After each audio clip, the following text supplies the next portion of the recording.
Hi guys, today we are going to tell you the evolution of human languages. From grunts to words, a slow and gentle journey back through time to an age long before writing, long before cities, long before history itself was ever recorded. Tonight there is nothing you need to remember, nothing you need to learn, and nothing you need to do. All you have to do is listen and allow the story of language to unfold at its own quiet pace. Language feels so natural to us now. Words arrive effortlessly. Sentences form without thought. Meaning flows from one mind to another as if it were always meant to be this way. But language was not always here. It did not suddenly appear one day complete and formed. Instead, it emerged slowly, patiently, over hundreds of thousands of years, shaped by breath, sound, silence, and the shared experience of being human. To understand how language began, we must first imagine a world without words. Picture the earth as it was long ago.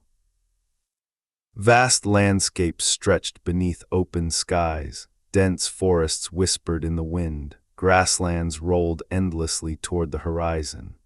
The nights were darker than anything we know today, illuminated only by the moon, the stars, and the occasional flicker of fire. In this world lived our distant ancestors. They were human, but not yet human in the way we recognize ourselves. Their minds were capable, curious, and alert, but language had not yet found its voice. Communication in its earliest form did not rely on words. It relied on sound, movement, and instinct. A sharp inhale, a sudden cry, a low hum of reassurance. These were the first signals, shaped by emotion and necessity rather than grammar or structure. A warning sound when danger approached, a soothing tone to calm a frightened child, a rhythmic call to gather the group together. Meaning lived not in vocabulary, but in tone, timing, and repetition. These early sounds were not random.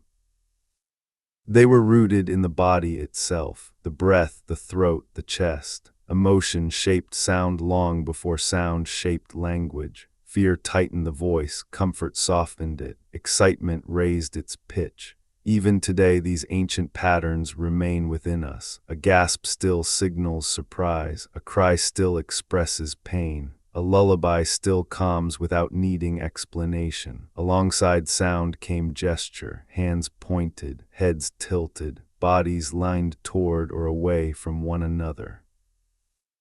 Communication was full-bodied, involving the entire human form. Meaning was shared through eye contact, posture, and motion. A raised arm could signal warning, a gentle touch could express care.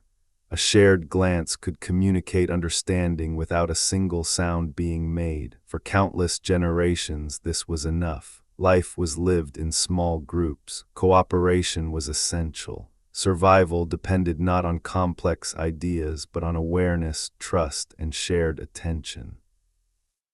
Language, as we think of it now, was unnecessary. What mattered was presence, being able to read the environment, being able to read one another. But slowly, very slowly, something began to change. As humans learned to control fire, nights grew longer. Fire brought warmth, safety, and light, but it also brought time. Time to sit, time to rest, time to observe one another without immediate urgency. Around the fire, after the day's movement had slowed, early humans began to share something new. Not just signals of danger or comfort, but moments of attention. In the flickering glow of flames, sounds lingered longer than before. A repeated hum, a rhythmic pattern of tones, a familiar sound used again and again in the same situation. Over time, these repeated sounds began to carry more stable meaning. A sound associated with food, a sound used when calling a specific person. A sound that meant come closer or stay where you are. This was not yet language, but it was something new. The human brain was changing too, though no one noticed it happening. Evolution rarely announces itself. It works quietly, generation by generation. Brains slowly grew larger, neural connections became more complex, memory improved, pattern recognition strengthened. Humans became better at remembering not just sounds, but the situations in which those sounds were used.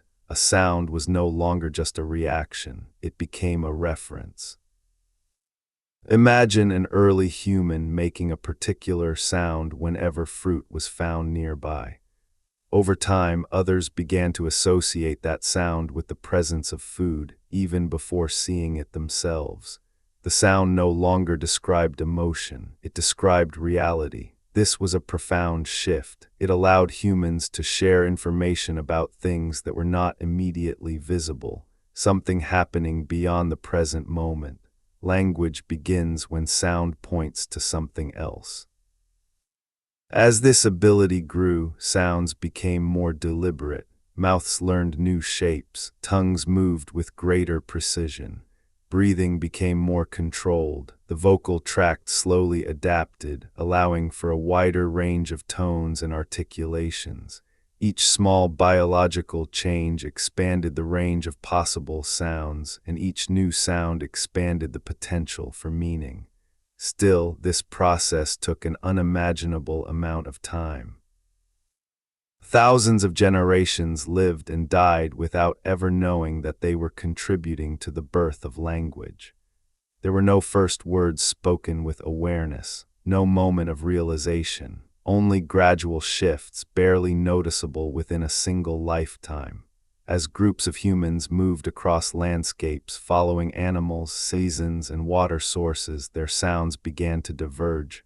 A group separated by distance would repeat certain sounds differently. Accents formed long before words did. Rhythms shifted. Certain tones became preferred while others faded away. Over time, groups could recognize one another not just by appearance but by sound. These early vocal patterns helped strengthen group identity. Familiar sounds meant safety, unfamiliar ones signaled caution. Language, even in its earliest form, was already shaping who belonged and who did not, but language was still deeply tied to the present. Early vocalizations referred to immediate experiences: food here, danger there, come now. Stay close. It would take much longer before humans could use sound to describe the past, imagine the future, or share stories beyond direct experience. That leap required memory, imagination, and trust. As humans became more socially complex, relationships deepened.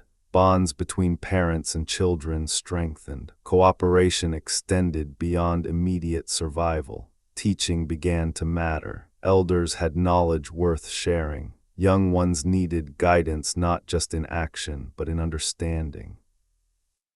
This pressure encouraged the development of more structured sounds. Simple combinations emerged. Two sounds together could express more than one alone. A sound for water combined with a sound for direction. A sound for person paired with a sound for action. Slowly, unintentionally, the foundations of grammar were laid. These early combinations were flexible. There were no rules, only habits, but habits repeated across generations become patterns. Patterns become systems. And systems eventually become language. Still, everything remained oral. Language lived only in the air, carried by breath and memory. There was no way to preserve it beyond living minds. If a sound fell out of use, it vanished completely. If a group disappeared, its language disappeared with it, leaving no trace behind. This impermanence shaped early language in subtle ways. It favored simplicity. It favored rhythm. It favored repetition. Sounds that were easy to remember survived. Sounds that were difficult faded away. Language evolved not for precision, but for connection. Around this time, storytelling began to emerge. Not stories as we know them today, but sequences of sounds used to recall shared experiences. A hunt remembered, a journey recalled, a loss acknowledged. These early narratives strengthened group bonds and helped preserve collective memory. Language began to stretch beyond the immediate moment, reaching backward into the past. With this change came a new ability: abstraction. Humans could now refer not just to things but to ideas, to absence, to expectation, to emotion. A sound could represent not just danger but fear itself, not just food but hunger, not just a person but belonging. This was a turning point. Language was no longer tied entirely to the physical world. It had entered the realm of the mind, yet even now language remained fragile. Small groups spoke in ways unique to their environment. The landscape shaped sound. Open plains favored loud, open tones. Dense forests encouraged softer, shorter calls. Mountains echoed. Rivers whispered. The environment left its mark on speech patterns, subtly influencing how language sounded and flowed. As humans continued to migrate, language diversified. Thousands of distinct linguistic paths began to form, most of which would eventually disappear. Language was now evolving faster than biology, shaped by culture rather than genetics. And still everything existed only in sound. There was no writing, no symbols, no permanent record. Language lived only as long as it was spoken. Each night around the fire, words were reborn. Each morning they risked being lost again. It is here at this fragile moment in human history that we will pause. Language now stood at a delicate threshold. For countless generations, words had lived only in the air, shaped by breath and carried by memory. They vanished as soon as they were spoken, surviving only if repeated again and again. But as human communities grew larger and more settled, memory alone was no longer enough. Too much knowledge had accumulated. Seasons, animals, tools, roots, rituals, relationships.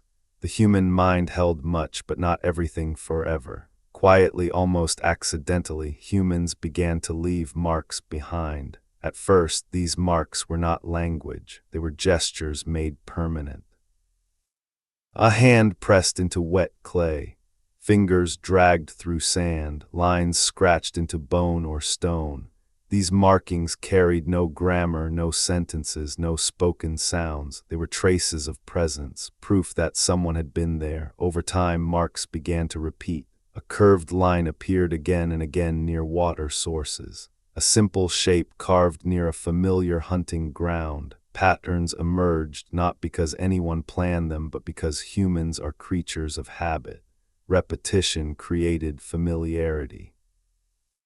Familiarity created meaning. These early symbols were not meant to be read aloud. They were meant to be recognized. A mark could say, "Someone passed this way." Another could say, "Food is nearby." Another could say, "Danger lives here." The symbols were silent, but they spoke. As generations passed, these marks became more intentional. Humans began to associate certain symbols with certain ideas. A drawing of an animal might represent not just that animal, but the act of hunting, or the season when it migrated, or the story of a successful hunt long remembered. Meaning layered upon meaning, all without sound. This was a new form of communication entirely. Unlike spoken language, symbols could outlive the speaker. They could wait patiently for someone else to arrive and interpret them. They introduced the idea that information could exist independently of the human voice. Still, this was not writing as we know it. These symbols were limited. They worked best for concrete ideas, objects, places, events. They struggled to express abstract thought, emotions, time, relationships, but the door had been opened. As humans settled into more permanent communities, the need for record-keeping grew.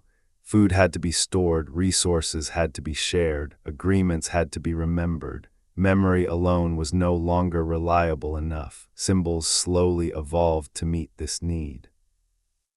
In some places, marks became more detailed. Simple drawings grew more stylized. Over time, realism faded, replaced by efficiency. A detailed drawing of a grain stalk slowly transformed into a few quick lines. What mattered was not appearance, but recognition. This shift marked the birth of symbolic abstraction. A symbol no longer needed to resemble the thing it represented. It only needed to be agreed upon. This agreement was powerful. It meant that meaning could be standardized. Shared across time, shared across people who had never met, language, once fleeting, began to gain permanence. Yet even as symbols evolved, spoken language continued to change freely. Writing did not control speech. It followed it imperfectly. Spoken words shifted with rhythm, emotion, and culture, while symbols tried to keep up, freezing certain forms while speech moved on. This tension between spoken and written language still exists today. Early writing systems were deeply tied to spoken language, but not fully dependent on it. Some symbols represented entire ideas, others represented sounds. In many cases, both systems coexisted. A single mark could stand for an object in one context and a sound in another. This flexibility allowed writing to grow. As writing became more complex, it changed how humans thought. Memory no longer needed to hold everything. Knowledge could be externalized, stored, revisited. Expanded upon, language was no longer confined to the present moment or the living speaker. Time itself began to stretch. Ideas could now travel across generations without distortion. A thought could outlive its thinker. A rule could remain unchanged long after those who created it were gone. Language gained a new role, preservation. But this transformation came slowly, unevenly, and not everywhere. For most humans, for most of history, language remained oral. Writing was rare, specialized, and often restricted to a small group. Spoken language continued to evolve independently, branching into countless forms as communities spread and adapted. As humans migrated into new environments, language responded. Climate shaped sound. In cold regions, shorter words conserved breath. In warmer climates, longer, flowing sounds emerged. Dense forests favored softer tones. Open landscapes allowed louder calls. Even the presence of animals influenced vocal patterns, as humans adapted their speech to avoid confusion or to imitate useful sounds.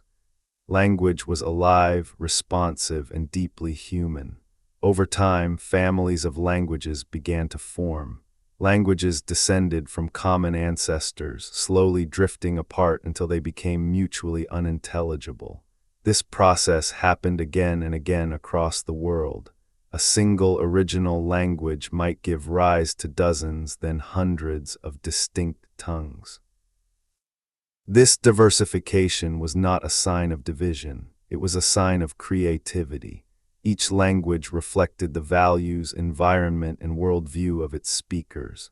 Some languages emphasized relationships, others focused on direction, time, or action. Some had many words for snow, others had none. Language shaped thought, and thought shaped language in a continuous loop. As languages grew more complex, grammar emerged naturally, not through design but through habit. Word order stabilized. Certain patterns became preferred. Sounds were grouped in predictable ways. These structures made language easier to learn, remember, and transmit. Children played a crucial role in this process. Each new generation learned language imperfectly. They simplified where possible, regularized irregular patterns, filled gaps with innovation. In doing so, they subtly reshaped language. Over many generations, these small changes accumulated into significant shifts. Language was never static. Even as writing preserved older forms, spoken language moved forward. This created layers within language itself, ancient structures hidden beneath modern speech, forgotten meanings embedded in familiar words. Language became a living archive of human history. As societies grew larger, language took on new social functions. It marked identity, class, belonging, authority. Certain ways of speaking gained prestige, others were marginalized. Language became a tool not just for communication, but for power. Dialects emerged. Accents carried meaning beyond words. How something was said became just as important as what was said. Language could open doors or close them, unite or divide. Despite this, language remained deeply personal. It carried emotion, memory, and intimacy. The same words spoken by different people could feel entirely different. Tone, rhythm, and timing still mattered, just as they had in the earliest days of human sound. As humans reflected on language itself, they began to notice its patterns. They named parts of speech. They created rules. They taught language deliberately rather than solely through immersion. Language became something that could be studied, not just used. This awareness marked another shift. Language was no longer just a tool. It became an object of thought. Yet even with analysis and rules, language refused to be fully controlled. It changed anyway. Slang emerged, meanings shifted, new words appeared, old ones faded. Language remained fluid, shaped by the needs and creativity of its speakers. Throughout all of this, one truth remained constant. Language evolved because humans needed connection, not perfection, not logic, not efficiency alone, connection. Language allowed humans to share not just information, but experience. To express joy, grief, hope, fear, to build relationships, to imagine futures that did not yet exist. As language grew, so did storytelling. Stories became longer, richer, more symbolic. Myths emerged, legends formed, shared narratives shaped cultures and values. Through stories, language carried identity across time. And still, beneath all the complexity, echoes of the earliest sounds remained. A soothing tone still calmed, a sharp cry still warned, a gentle rhythm still reassured. Language never abandoned its origins, it layered itself upon them. Now, standing at this point in our journey, humans had speech, symbols, writing, grammar, and story. Language had become one of the most powerful forces shaping human life, but its evolution was far from complete. As human communities expanded and settled into larger, more complex societies, language entered an entirely new phase of its evolution. No longer confined to small groups bound by kinship and daily survival, language now had to serve cities, regions, and eventually entire civilizations. This shift did not happen suddenly. It unfolded gradually, shaped by agriculture, trade, power, and time. When humans began to farm, they stayed in one place longer. Villages became towns, towns grew into cities. With permanence came hierarchy, and with hierarchy came administration. Leaders needed ways to give orders. Merchants needed ways to record exchanges. Priests needed ways to preserve rituals. Language, once fluid and intimate, now had to become organized. This pressure transformed both speech and writing. In early cities, spoken language multiplied rapidly. Markets buzzed with voices from different regions. Accents mixed, dialects collided. New words emerged to describe new tools, new roles, new ideas. Farming introduced vocabulary for seasons, crops, ownership, and land. Social structure introduced words for rank, duty, and authority. At the same time, writing became increasingly important. Symbols that once marked presence or memory now carried contracts, laws, and records. Writing systems grew more standardized. Consistency mattered. A mark needed to mean the same thing today as it did yesterday and tomorrow. This stability gave writing power, but it also introduced rigidity. Spoken language continued to change naturally. Writing resisted change. This tension created a divide. The way people spoke began to drift away from the way language was written. Formal language emerged, often preserved in texts, rituals, and official documents. Informal language lived in homes, streets, and marketplaces. The two influenced each other, but they were no longer the same. As civilizations expanded, so did their languages. empires rose, bringing together diverse peoples under shared rule. Each group arrived with its own language, its own sounds, its own ways of meaning. When these groups interacted, languages collided. Sometimes they blended. Sometimes one dominated the other. Power played a decisive role. The language of rulers often became the language of administration, trade, and education. Learning it brought opportunity. Not learning it brought exclusion.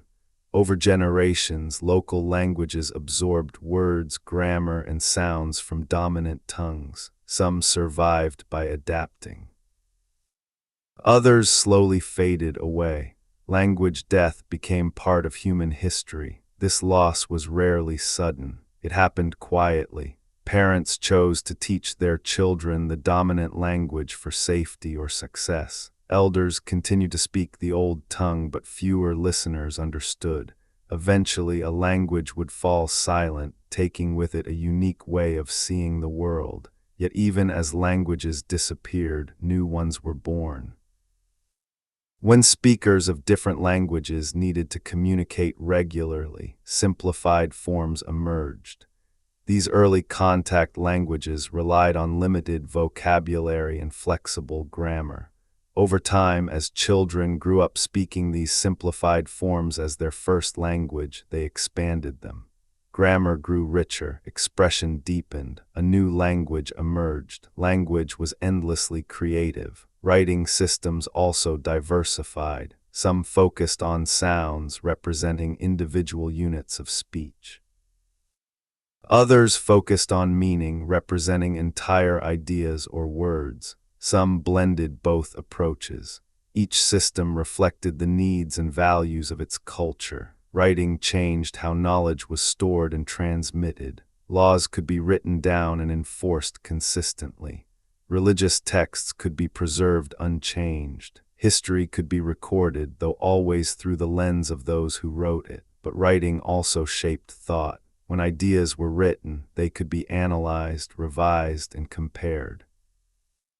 Logical structures became more explicit. Arguments grew more complex. Philosophy flourished. Language was no longer just spoken, it was examined. As literacy spread, language gained new layers of meaning. People became aware of spelling, grammar, and correctness. Rules were named, deviations were noticed. Language became something one could do right or wrong. This idea would have been foreign to early humans. Still, spoken language resisted strict control. People continued to speak as they always had, bending rules, inventing expressions, and reshaping meaning. Slang flourished wherever people gathered informally. Humor played with expectation. Poetry broke rules deliberately, revealing new possibilities within language. Language remained alive. As trade routes connected distant regions, words traveled vast distances.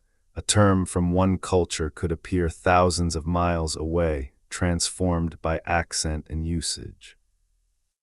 Language became a map of human contact, preserving traces of ancient encounters long after the people themselves were gone. Some words carried stories within them. Borrowed sounds revealed paths of trade. Shared routes hinted at long-forgotten migrations. Linguists much later would learn to read these clues, reconstructing the past through patterns hidden in language itself. But for the people living through these changes, language simply adapted to life. As empires grew, they attempted to standardize language. Official dialects were promoted, writing systems were regulated, dictionaries and grammars were created. This standardization made administration easier, but it also marginalized variation. Dialects were labeled inferior. Accents became markers of class. Language became a tool for social division. Yet even under pressure, variation survived. In homes, families spoke as they always had. In remote regions, older forms persisted. In songs and stories, local speech thrived.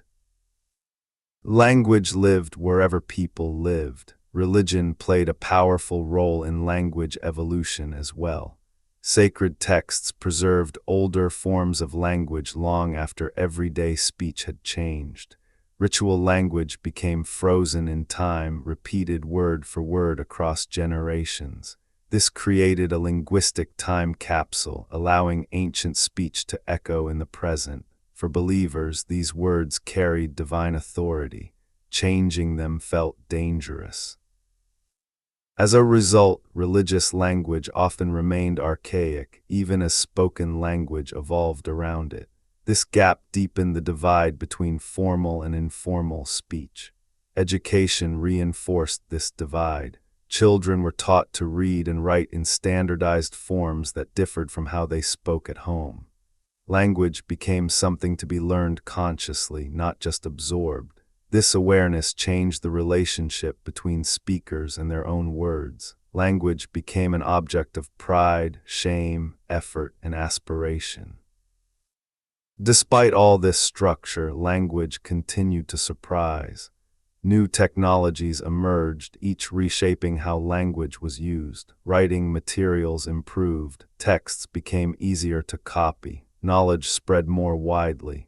As communication accelerated, language adapted, speed influenced form, shorter expressions emerged, abbreviations formed, frequently used phrases condensed. Efficiency shaped language just as emotion once had, yet even as language became faster, it retained its depth.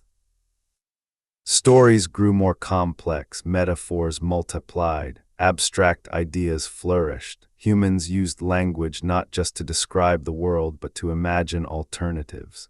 Language became the space where thought itself lived. Across continents, entirely different linguistic solutions emerged to the same human needs. Some languages relied heavily on word order, others used changes in word endings. Some conveyed meaning through tone, others through rhythm. Each system was equally capable, equally human.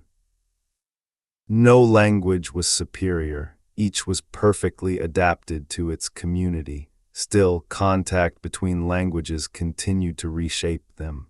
Words for new inventions spread rapidly. Concepts moved across borders. Language reflected the growing interconnectedness of humanity. As centuries passed, some languages grew dominant, carried by economic and political power. Others retreated into smaller spaces. Yet even dominant languages fractured internally, giving rise to new dialects and eventually new languages. Language never stopped changing. Even when people tried to preserve it, to freeze it in rules and books, living speech found ways to move forward. Pronunciations shifted, meanings drifted, grammar simplified or grew more complex. Every generation reshaped language just by using it. This constant change sometimes caused anxiety. People worried that language was deteriorating, becoming less pure, less correct. But these fears were ancient. Every generation believed the next was ruining language. In reality, language was doing what it had always done. It was adapting. As humanity approached more recent centuries, language became deeply tied to identity. National languages were promoted. Standard forms were enforced through education and media. Language became a symbol of unity, but also exclusion. Minority languages faced increasing pressure. Some survived through resilience and pride, others vanished quietly. Yet even as some languages died, others were born. Creole languages emerged wherever cultures met intensely. New varieties formed in cities, blending influences from many sources. Language reflected the complexity of modern life. Through all of this, one thing remained unchanged. Language was still rooted in sound, breath, rhythm, and connection. A spoken word still carried emotion beyond its definition. A familiar accent still evoked belonging. A gentle tone still soothed. A harsh one still warned. Beneath layers of grammar, writing, and standardization, language remained human. As language entered the modern age, the pace of change accelerated in ways no previous generation had experienced.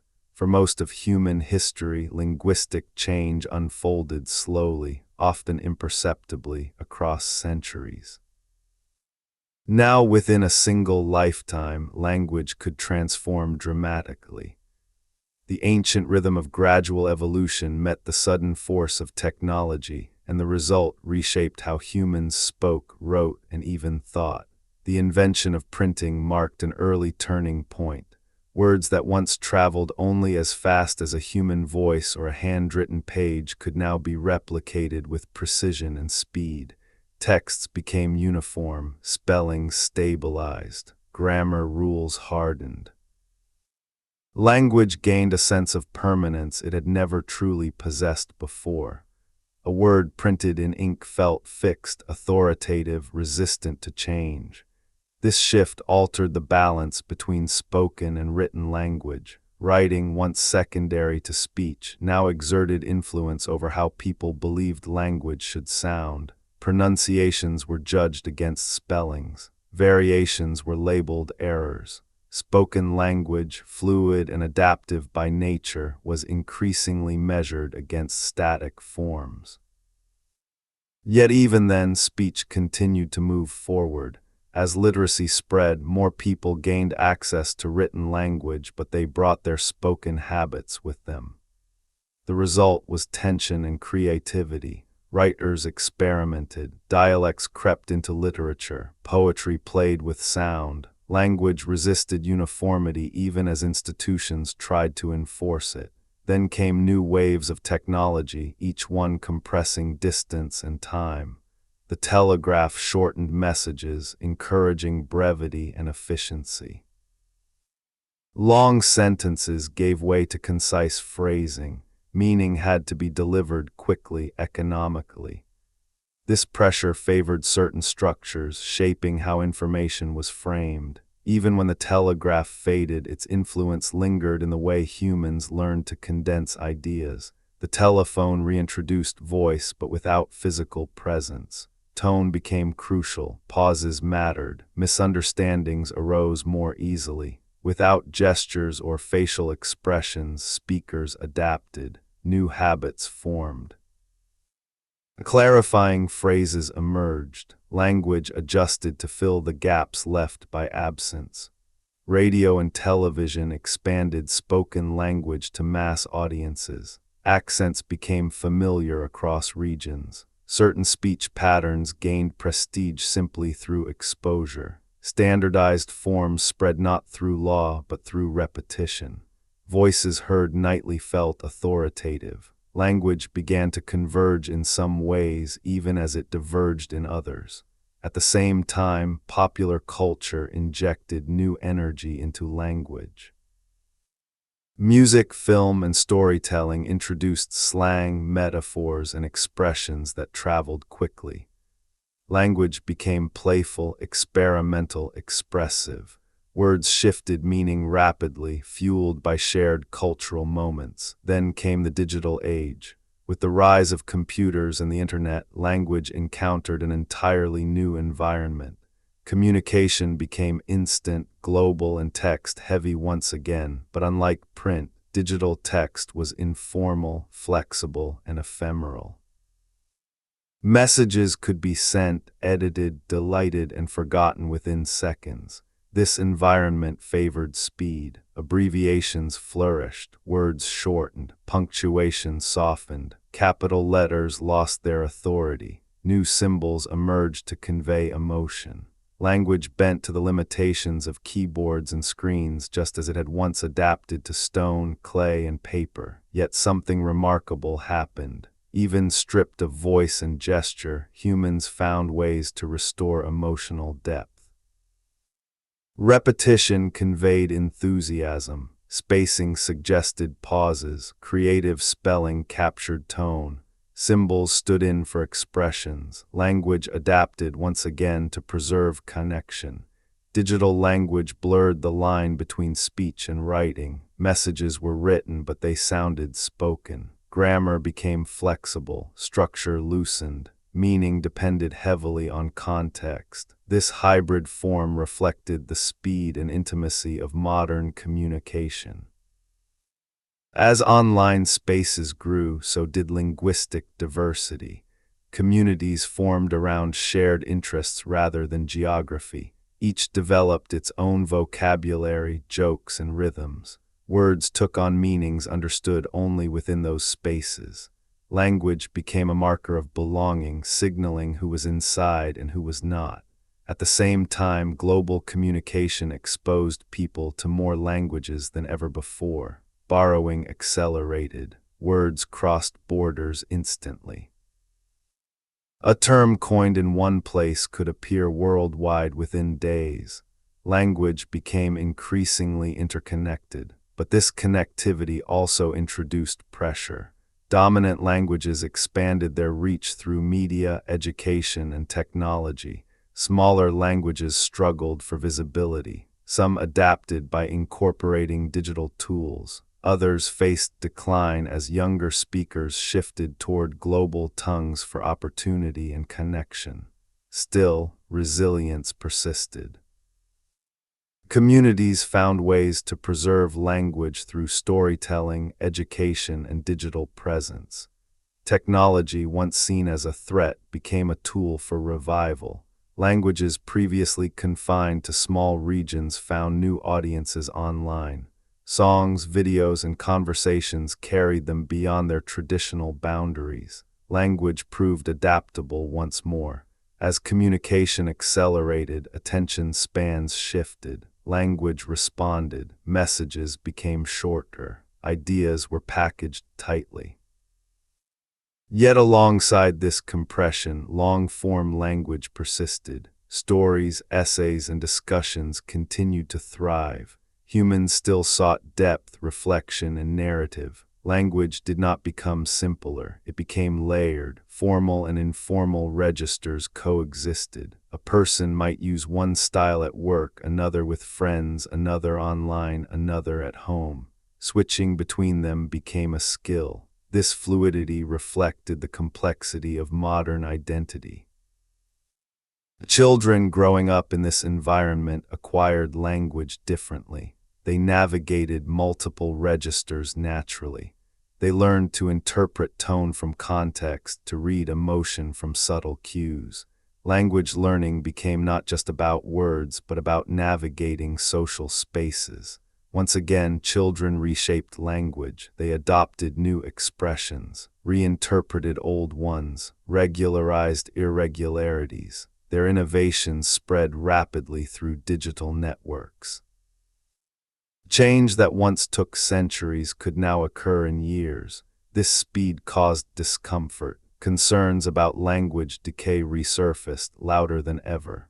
Grammar was said to be dying, vocabulary shrinking, meaning weakening, but these fears echoed those of the past. Every generation mourned the language it grew up with, mistaking change for loss. In truth, language was responding to new conditions. Humans were communicating more than ever before, across greater distances in more contexts. Language stretched to meet these demands. It experimented, it failed, it adjusted, it learned.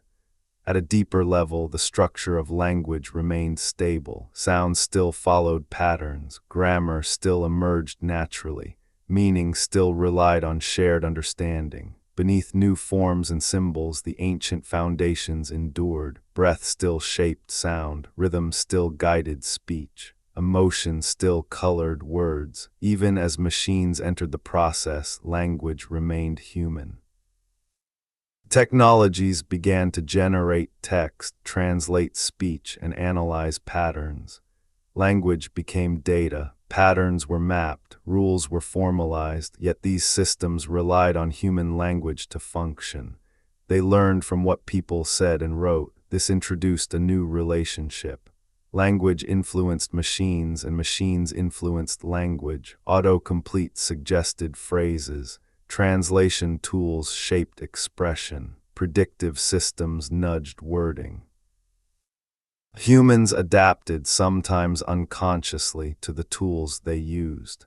Language entered a feedback loop, yet creativity persisted. Humans played with language, broke patterns, invented expressions that machines struggled to predict. Humor, irony, and ambiguity remained deeply human traits. Language retained its unpredictability. As communication expanded, questions arose about the future. Would languages converge into a few global forms? Would diversity fade? Or would new varieties continue to emerge? History suggested the answer was complexity. Languages might spread, but they would also fracture. New dialects would form, new registers would emerge. Language would continue to reflect human diversity. At the same time, awareness of language grew. People reflected on words, meanings, and power. Conversations about representation, inclusion, and identity shaped vocabulary. Language adapted to express evolving values. Words were questioned. Redefined, reclaimed, language became a site of negotiation. This was not new. Throughout history, language had always been shaped by power, resistance, and change. What was new was the speed and visibility of these shifts. Despite uncertainty, one constant remained. Language existed to connect, whether whispered around a fire, carved into stone, written on paper, transmitted through wires, or displayed on screens. Language served the same purpose. It allowed humans to share experience, build relationships, and make sense of the world together. As language moves forward into the future, it does not leave its past behind. Instead, it carries everything with it. Every sound ever spoken, every word ever shaped, every meaning ever shared still echoes quietly beneath modern speech. The future of language is not a break from history, but a continuation of it, shaped by the same forces that have always guided human communication: connection, identity, imagination, and need. At its core, language begins in the human mind. Before a word is spoken or written, it exists as a thought. Thought itself is not language, but language gives thought shape. It allows ideas to be separated, combined, examined, and shared. As human cognition evolved, language evolved alongside it, becoming more precise, more flexible, and more powerful. In the future, this relationship will only deepen. Modern humans already use language in ways that would have been unimaginable to their ancestors. We speak to unseen audiences. We write messages that travel instantly across the planet. We converse with people we may never meet. Language now operates in spaces where physical presence no longer exists. And yet the mind remains the same. Humans still rely on metaphor to understand complexity. We still use stories to make sense of experience. We still lean on rhythm, repetition, and emotion to convey meaning. No matter how advanced communication becomes, these cognitive foundations remain unchanged. As technology continues to evolve, language adapts to new forms of interaction. Voice interfaces reintroduce speech into digital spaces. People speak commands aloud, shaping language to be understood by systems that respond literally. This encourages clarity, simplicity, and directness. At the same time, it changes how people phrase requests, subtly influencing everyday speech. Written communication continues to fragment into specialized forms. Formal writing persists in certain spaces, while informal digital language thrives elsewhere. Emojis, symbols, and visual elements supplement text, restoring emotional nuance lost in plain words. Language becomes multimodal, blending sound, text, image, and motion. This blending is not a departure from language's nature. It is a return to its origins. Early communication was never purely verbal. It relied on gesture, expression, and context. Modern language is rediscovering that complexity through new tools. The medium changes, but the impulse remains the same. As societies grow more interconnected, multilingualism becomes increasingly common. Many people navigate multiple languages daily, switching seamlessly between them depending on context. This fluid movement influences how languages sound, how they borrow from one another, and how they evolve. Code switching becomes a creative act rather than a necessity. Speakers blend languages, borrow structures, and invent hybrid expressions. These mixtures are not signs of confusion, but of linguistic richness. They reflect identities that are layered, dynamic, and global. In this environment, the idea of a single, correct form of language becomes less meaningful. Instead, effectiveness matters, connection matters, being understood matters. Language shifts from rigid correctness toward flexible competence. Knowing when and how to use different forms becomes more important than adhering to one standard. This shift challenges traditional institutions. Education systems, long focused on standardization, face the task of teaching adaptability.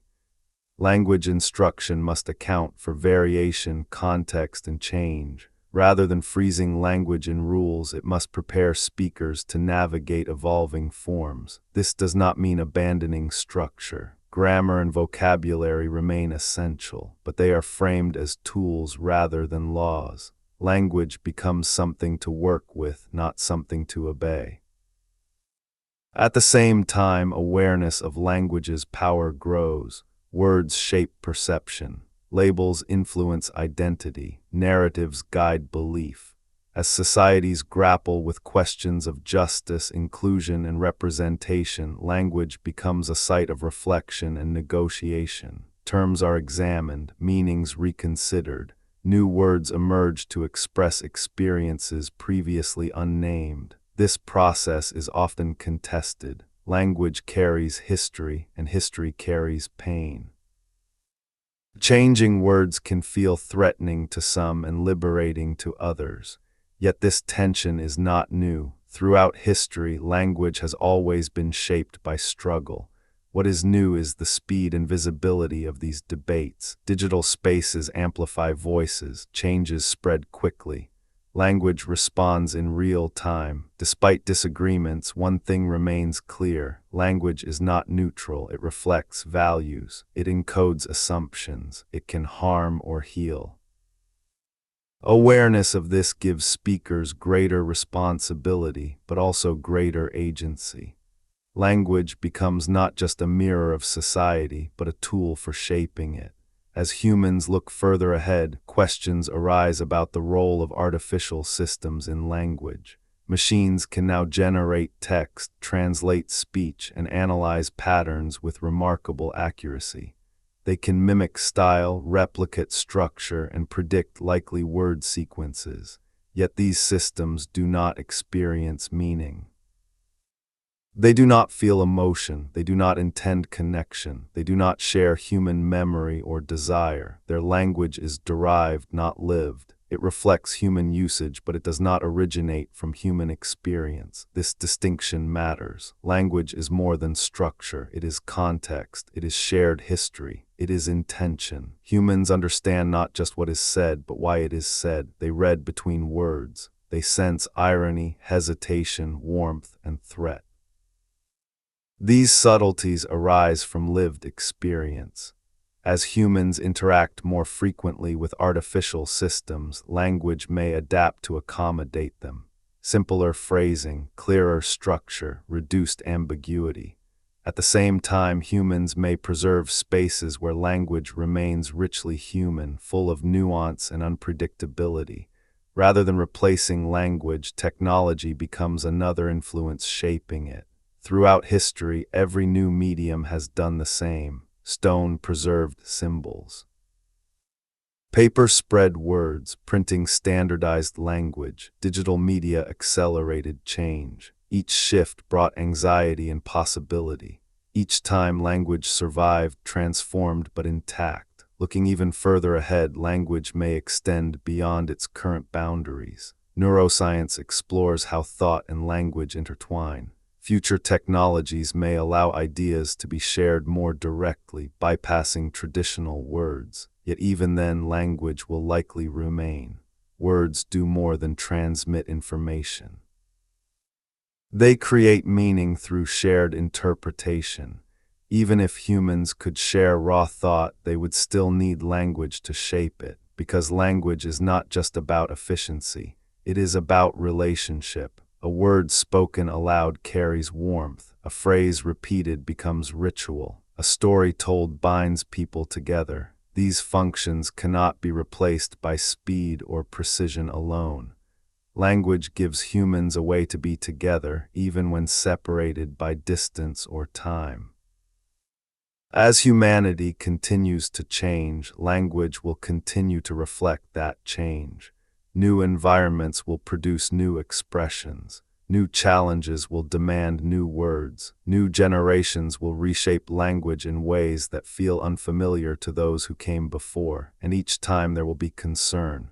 Worry that language is being lost, that meaning is eroding, that something essential is slipping away. But history teaches a different lesson. Language does not weaken with change, it adapts. It has adapted to ice ages and migrations, to agriculture and cities, to empires and collapse, to printing presses and screens. It has survived because it is flexible, creative, and deeply human. At its heart, language is an agreement to share meaning, an agreement to listen, an agreement to connect. This agreement does not require perfection, it requires participation. As long as humans continue to seek connection, language will continue to evolve to meet that need. And beneath every new word, every new form, every new system, the ancient foundations remain. Breath shaping sound, sound shaping meaning, meaning shaping thought. The same forces that once guided a quiet hum around a fire still guide the most complex conversations of today. Language is not finished, it is ongoing. When we step back and look at language as a whole, stretching across the entire span of human existence, it becomes clear that language is not merely a tool humans use. It is something humans grow into, something that grows with them, something that both shapes and is shaped by every aspect of human life. Language is not separate from humanity, it is woven into it. From the very beginning, language emerged not because humans sought complexity, but because they sought connection. The earliest sounds were not meant to describe the world in detail. They were meant to bridge distance between minds, a call to gather, a sound of reassurance, a warning shaped by urgency. These first expressions were not intellectual achievements, they were emotional necessities, and in many ways language has never stopped being that. Even as words multiplied and grammar emerged, even as writing fixed speech into symbols, language remained deeply emotional. A word can comfort or wound, a phrase can inspire or destroy. Meaning is never only informational, it is relational. Language always carries the weight of human experience. When humans began to name things, they were not just labeling the world, they were organizing it. Naming created categories, categories created understanding, understanding created shared reality. Through language, humans learn not just to survive, but to interpret existence itself. This interpretive power is one of language's greatest achievements. Through language, humans learn to talk about what is not present, the past, the future, the imagined, the possible. This ability allowed planning, storytelling, and reflection. It allowed humans to learn not just from direct experience, but from one another's experiences. Knowledge could accumulate, culture could grow. Language became memory externalized, and yet memory alone does not explain language's depth. Language does more than preserve facts, it preserves meaning. It carries values, beliefs, and ways of seeing the world. Each language encodes a unique perspective, shaped by environment, history, and culture. When a language disappears, more is lost than vocabulary. A way of thinking vanishes, a worldview fades, a set of distinctions the language once made becomes harder to express. This is why language loss matters. It is not just silence, it is absence. Despite this fragility, language has endured. It has endured because it adapts. It bends without breaking. It absorbs change without losing its core. It reshapes itself around new realities while carrying echoes of old ones forward. Every modern word contains traces of ancient sounds. Every sentence rests on foundations laid thousands of years ago. Language is a living fossil, constantly renewing itself. One of the most remarkable aspects of language is how effortlessly humans acquire it. Children learn language not through instruction, but through immersion. They listen, they imitate, they experiment, they make mistakes.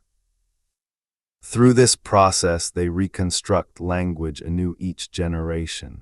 This reconstruction is not perfect replication. Children simplify patterns, they regularize irregular forms, they innovate. In doing so, they become agents of change.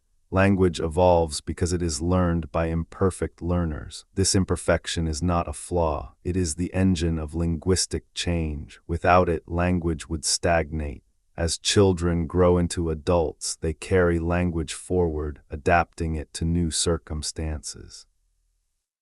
New technologies, new social structures, new ideas all demand expression.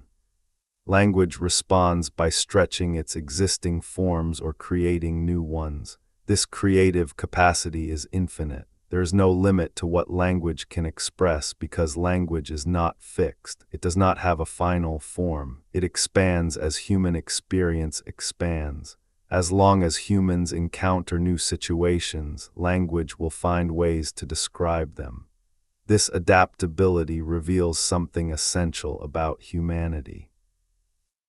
Humans are not static beings. They are explorers, innovators, storytellers. Language mirrors this restlessness. It moves because humans move. It changes because humans change. Language is not a monument. It is a journey. Throughout history, language has also been a site of struggle. It has been used to assert power, enforce hierarchy, and exclude. Official languages have been imposed. Dialects have been dismissed. Accents have been mocked. Language has often reflected inequality. But language has also been a tool of resistance. People have preserved their languages in secret. They have spoken forbidden words. They have reclaimed terms once used against them. Through language, identity has been defended and restored. Stories have survived oppression. Memory has endured. Language can silence, but it can also give voice. This duality is part of its nature. Language amplifies human intention, whether compassionate or cruel. It does not choose sides. It reflects those who use it. As humans become more aware of this power, language becomes a site of ethical reflection. Speakers consider not just what they say, but how it affects others. Words are examined, meanings questioned. Language evolves in response to changing values. This process is often messy. Meanings overlap, disagreements arise, generations clash. Yet through this negotiation, language grows more inclusive, more precise, more capable of expressing diverse experiences. It is through debate and dialogue that language refines itself. Silence, too, plays a role. What is left unsaid can be as powerful as what is spoken. Pauses create space. Silence conveys respect, tension, or reflection. From the earliest days of communication, silence has been part of language's rhythm. It allows meaning to settle. It invites interpretation. Even in the most advanced forms of communication, silence remains essential. In conversation, pauses signal thought.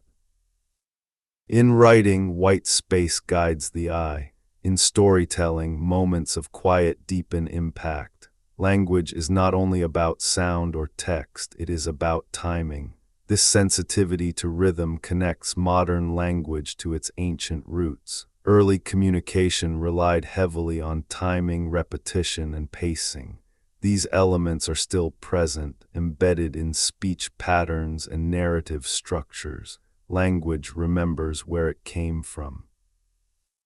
As we look across the entire arc of language evolution, one pattern stands out above all others. Language evolves through use, not through planning, not through authority, through living interaction. People speak, people listen, people respond. In this exchange, language takes shape. No committee ever designed a living language. Attempts to control language often fail or produce unintended results.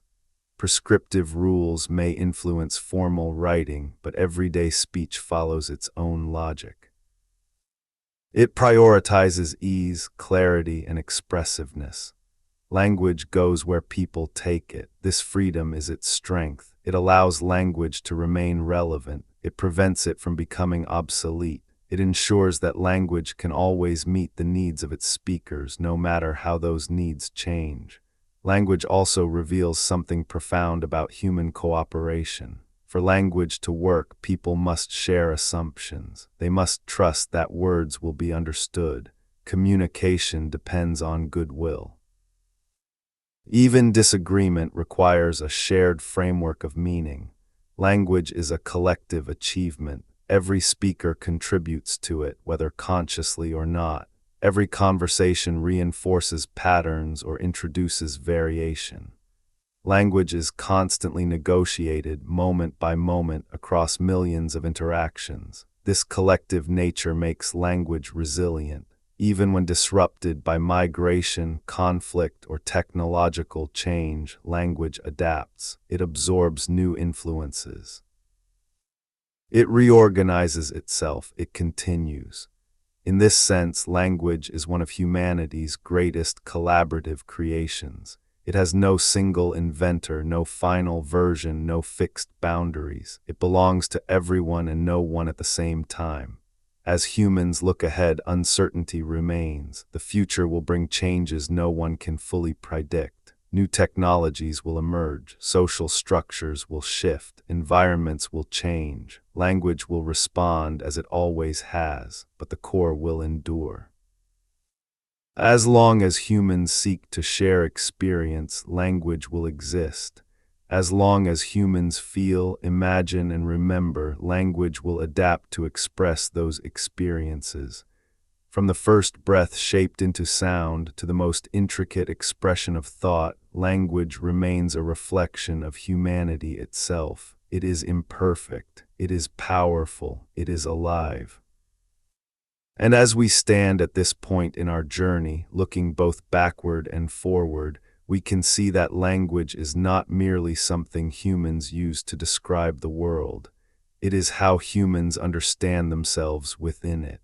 As we arrive at the final stretch of this long journey, it becomes clear that language is not something that can truly be concluded. There is no final chapter to language itself. There's only a pause, a moment of reflection, a gentle resting place where we look back across time and forward into possibility.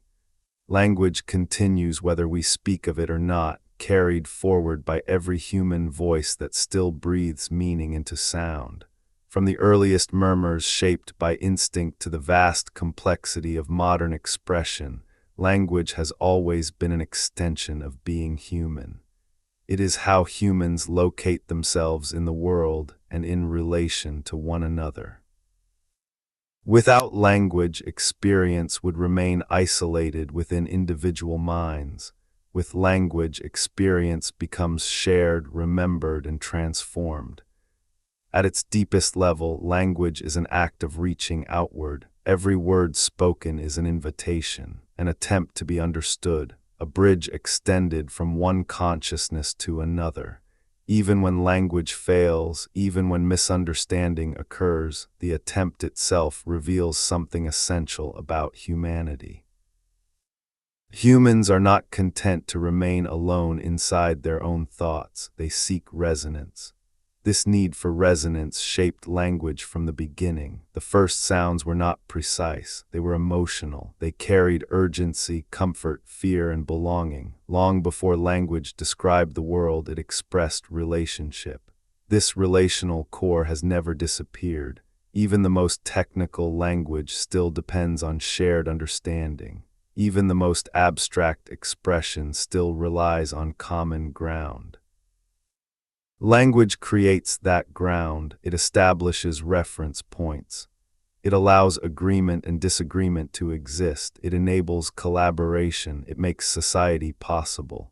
Without language, there could be no culture, no history, no science, no shared future. And yet language is fragile. It exists only when used. It lives in practice, not in theory. A language spoken by no one is silent, regardless of how carefully it is documented. This fragility makes language precious. It must be carried, taught, spoken, and renewed.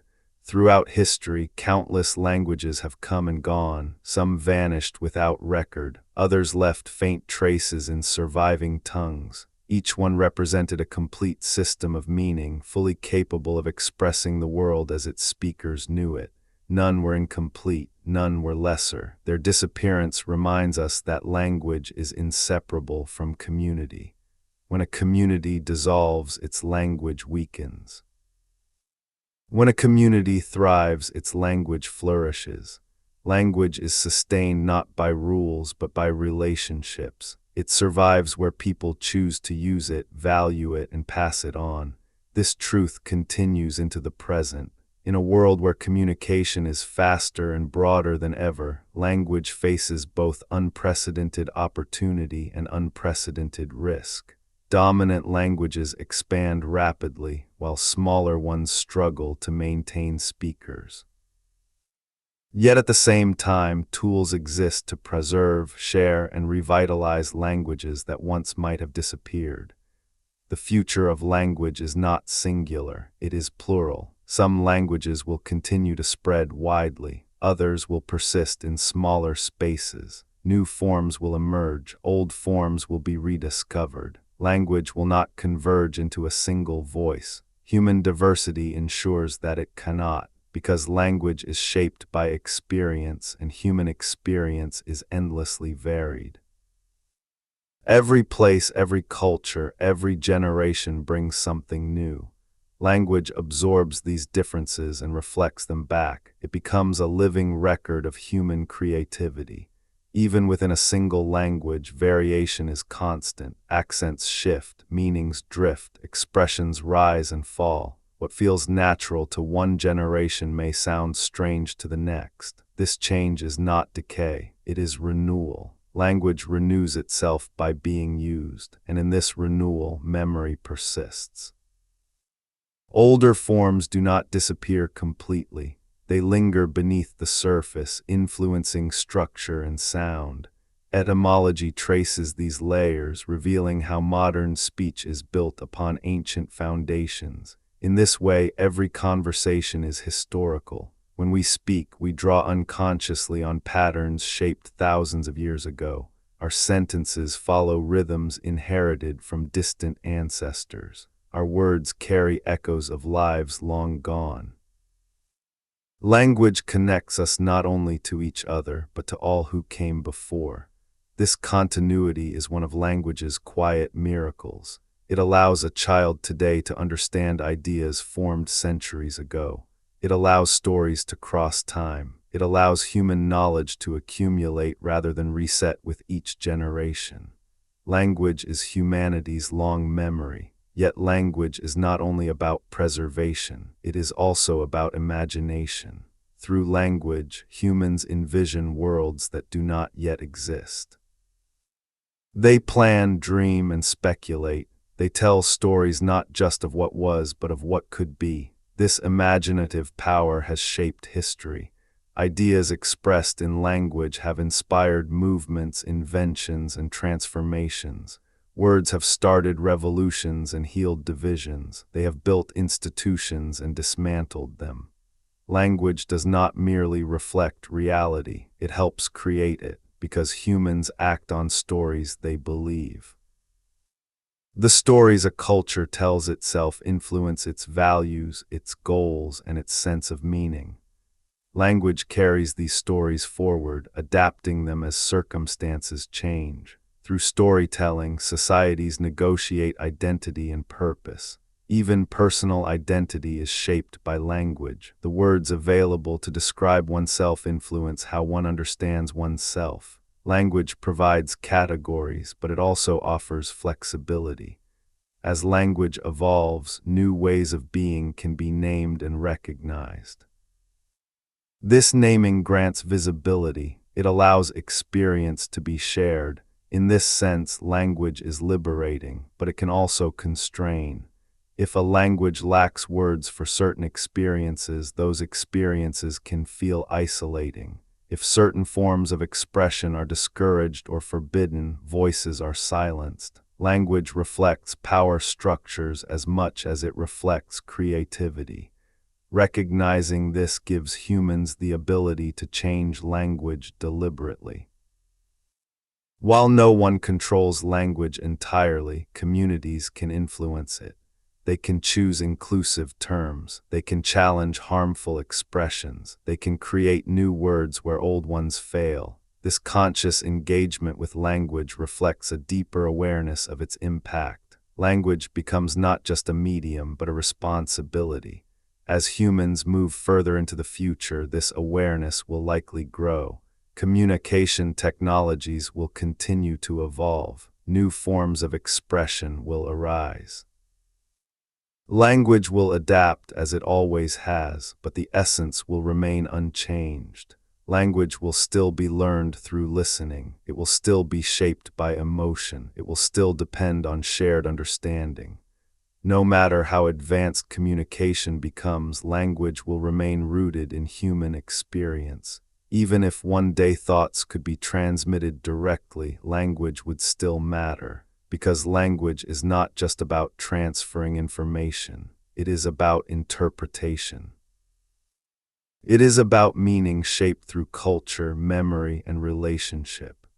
Language provides distance where distance is needed. It allows reflection. It allows nuance. It allows misunderstanding to be explored and resolved. These qualities are not flaws, they are features. Perfect transmission is not the goal of language. Understanding is. And understanding is always partial, always evolving. Language accommodates this uncertainty. It allows humans to revise, clarify, and renegotiate meaning continuously.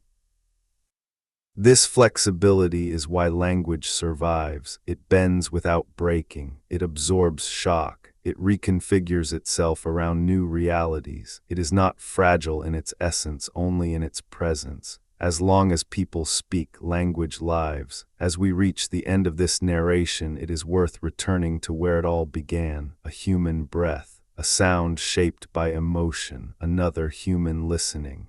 From that simple exchange grew everything that followed. Every word ever spoken traces back to that moment of connection. Language did not begin as an invention. It began as a response to being together. That response continues today.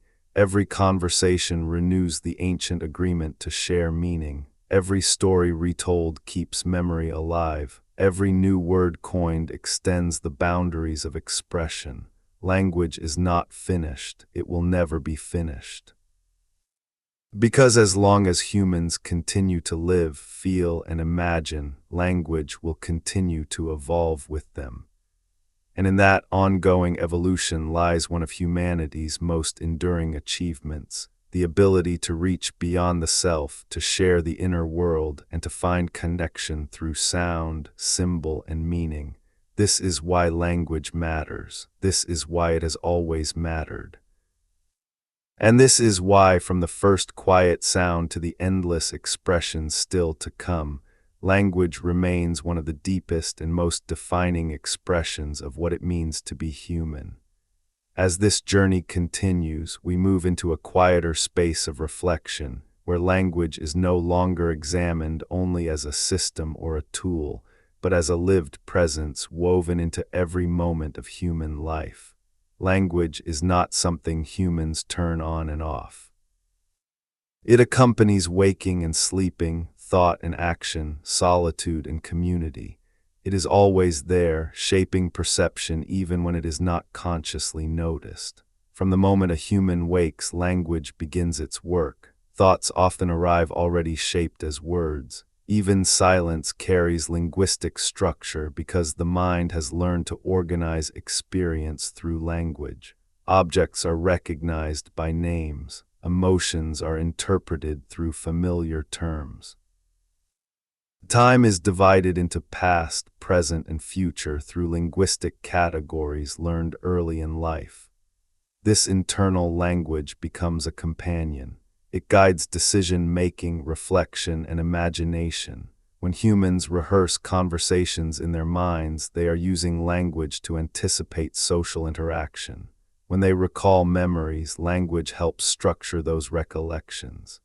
Even when images or feelings arise without words, language often follows, giving shape to what was previously undefined.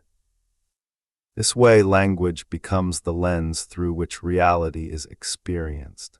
Yet language does not exist only inside the individual. It exists between people. It emerges in interaction. A word spoken alone feels incomplete.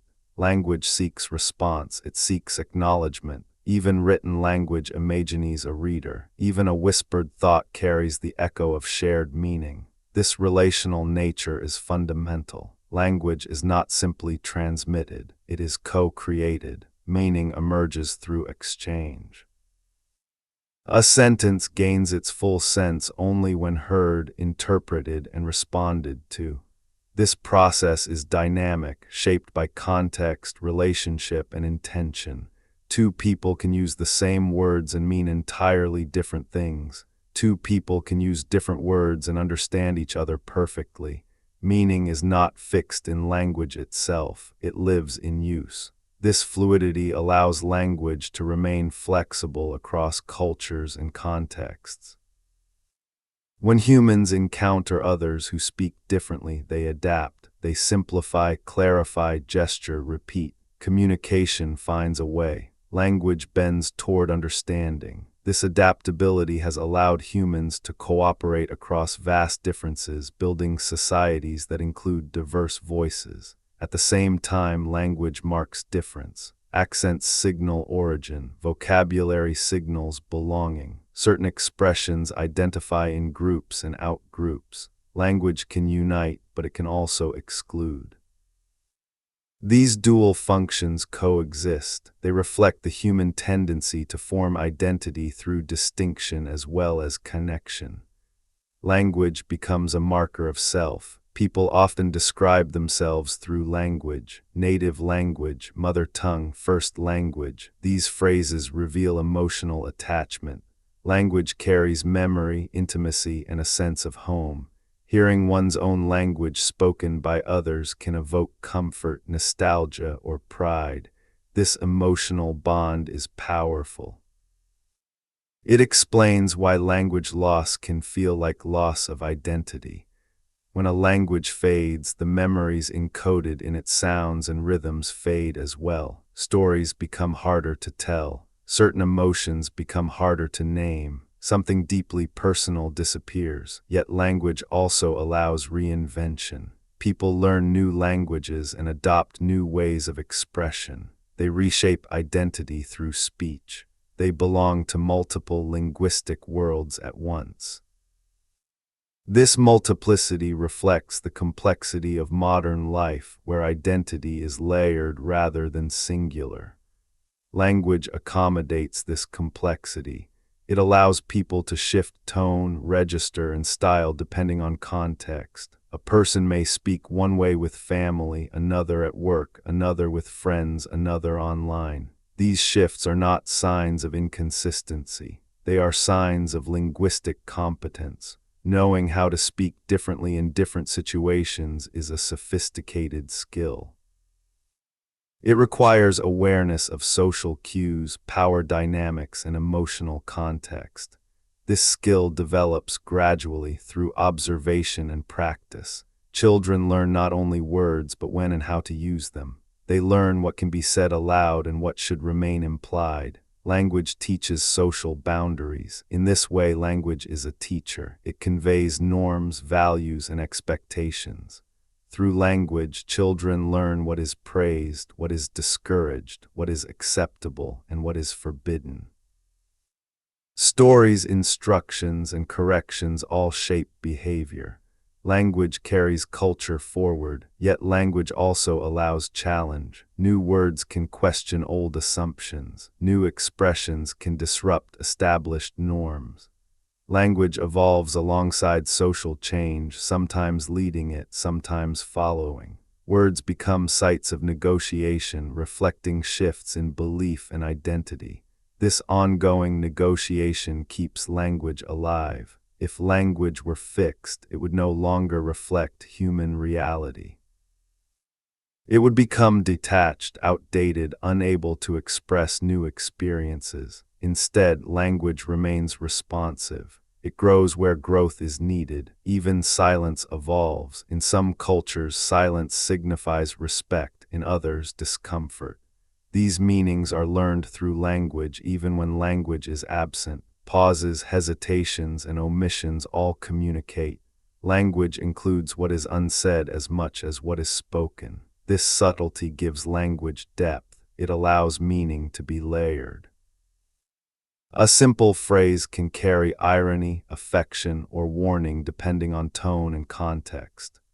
Humans are remarkably skilled at interpreting these layers. They read between the lines instinctively. This ability arises from shared experience. Language works because speakers share assumptions about the world. These assumptions are not universal. They vary across cultures and communities. Misunderstanding arises when assumptions differ. Yet even misunderstanding can lead to learning, adaptation, and change.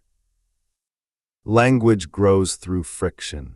When different linguistic systems interact, they influence each other. Borrowing occurs, structures shift, new forms emerge. This contact has shaped languages throughout history and continues today. No language exists in isolation. Even languages spoken by small communities carry traces of contact. Words borrowed long ago, sounds influenced by neighbors, grammar shaped by interaction. Language is a record of human movement and connection. This interconnectedness reveals something essential. Human history is not a series of isolated stories. It is a web of relationships. Language preserves that web. It carries evidence of encounters, exchanges, and shared moments across time.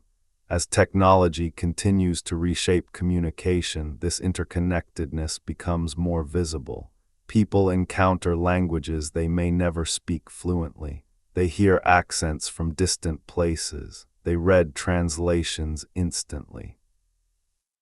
Language exposure increases even if proficiency does not. This exposure influences perception. People become more aware of linguistic diversity. They notice differences in structure, sound, and expression. They recognize that no single language represents all of human experience. This awareness can foster curiosity, respect, and humility. Language becomes a window into other ways of being. At the same time, the abundance of language can feel overwhelming. Information flows constantly. Words multiply, attention fragments. In response, people seek clarity, simplicity, and meaning.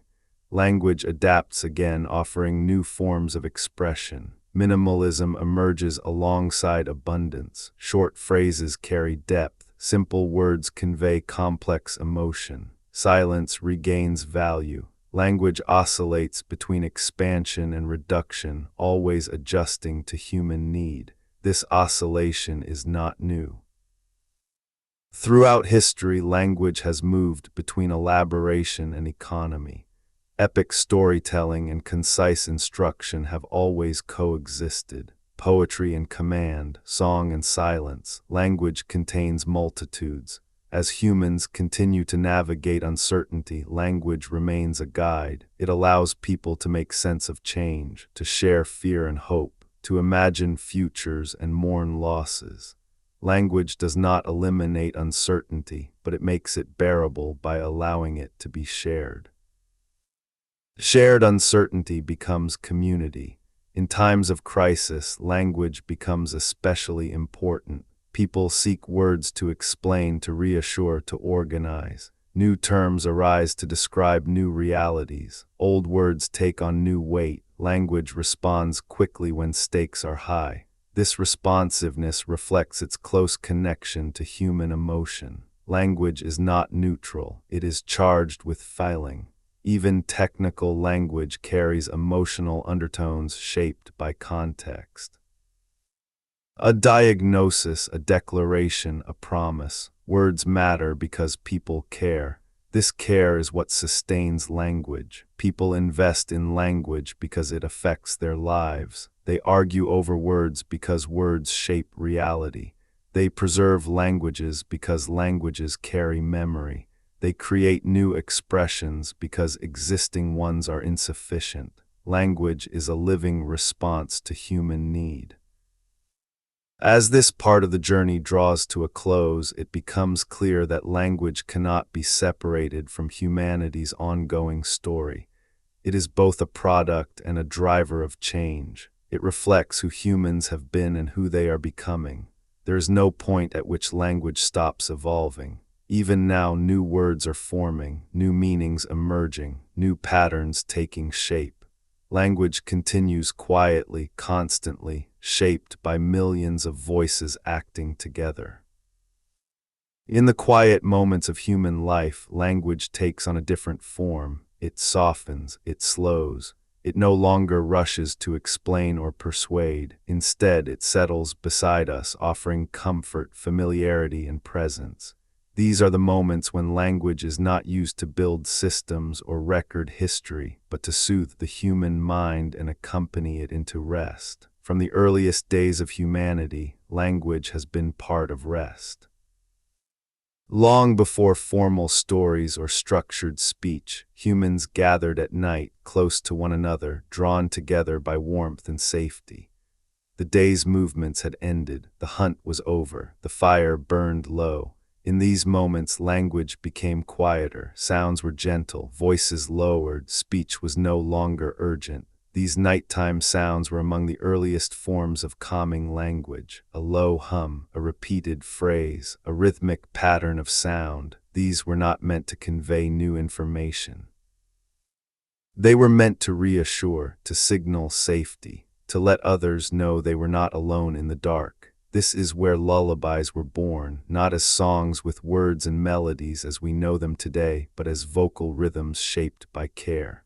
A parent calming a child, a familiar sound repeated until breathing slowed. Language here was not about meaning in the abstract, it was about tone, timing, and presence. The words themselves mattered less than how they were spoken. Even now, this ancient function remains. A soothing voice can calm without being fully understood. A familiar phrase can bring peace simply because it is familiar. Language carries emotional memory, stored not only in meaning but in sound. This is why certain voices feel comforting. They echo earlier moments of safety. They remind the body that rest is allowed, that vigilance can ease. Language in these moments becomes a signal to the nervous system. It says, you can let go. As humans grew more complex, nighttime language evolved with them. Stories emerged, told not to instruct or command, but to ease the transition from wakefulness to sleep. These stories were often slow, repetitive, and predictable. Their purpose was not surprise, but continuity. Predictability is calming. When the mind knows what comes next, it relaxes. Early storytelling for rest relied on familiar patterns, journeys that returned home. Cycles of seasons, repeated phrases that acted like anchors. Language here worked in harmony with the body's rhythms. These stories were shared orally for generations. They did not need to be memorized precisely. Variation was allowed. What mattered was the feeling they evoked, the sense of continuity, the reminder that the world had order even when the night felt uncertain. In many cultures, nighttime language took on spiritual meaning. Prayers, chants, and meditative phrases were spoken softly before sleep. These words were not meant to analyze the world, but to align the speaker with it. They acknowledged forces larger than the individual. They offered surrender rather than control. Language here became ritual. Ritual language is different from everyday speech. It is often repetitive, rhythmic, and timeless. It does not change quickly. Its stability provides comfort. Speaking the same words night after night creates familiarity and grounding. This repetition strengthens memory. Over time, ritual phrases become associated with rest itself. The body learns to respond. Hearing or speaking them signals that it is time to slow down. Language becomes a cue for sleep. Even inner language changes as rest approaches. During the day, thoughts may be sharp, structured, and goal-oriented. At night, inner language becomes softer, more fragmented. Sentences trail off. Images replace words. Language loosens its grip, allowing the mind to drift. This transition is natural. Sleep does not require language, but language helps guide the mind toward it. Gentle narration, whether spoken by another or imagined internally, creates a bridge between waking thought and sleep. This is why calm narration can be so effective. A steady voice offers continuity. It occupies the mind just enough to prevent anxiety without demanding focus. Language becomes background like the sound of rain or wind. Meaning matters less than rhythm. The voice becomes presence. In this way, language serves a caretaking role. It watches while the listener rests. It holds space. It keeps the night from feeling empty. This function of language is ancient and deeply human.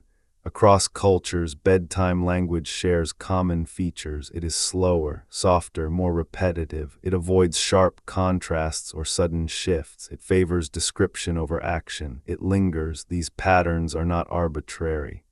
They align with the body's natural descent into sleep. Heart rate slows, breathing deepens. Language that mirrors this rhythm supports the process.